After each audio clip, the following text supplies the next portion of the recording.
கொட்டுற மழையிலையும் எங்கே போகிறோன்னு பார்க்குறீங்களா? சந்தைக்கு தான். இங்கெல்லாம் ஒவ்வொரு நாளும் ஒவ்வொரு கிராமத்தில் சந்தை கூடுறது வழக்கம். எங்கள் ஊரில் ஞாயிற்றுக்கிழமை அன்னைக்கு தான் சந்தை கூடும்.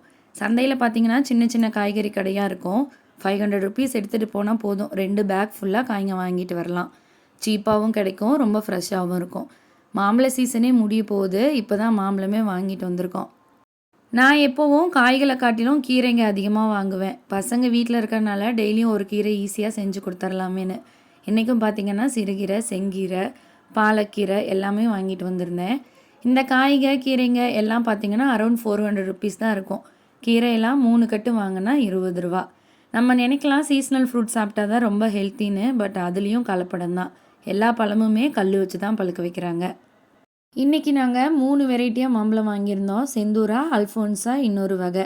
பட் டேஸ்ட்டு சொல்லிக்கிற அளவுக்கு இல்லை, பட் பரவாயில்ல. வீடியோ பிடிச்சிருந்தா சப்ஸ்கிரைப் பண்ணுங்கள்.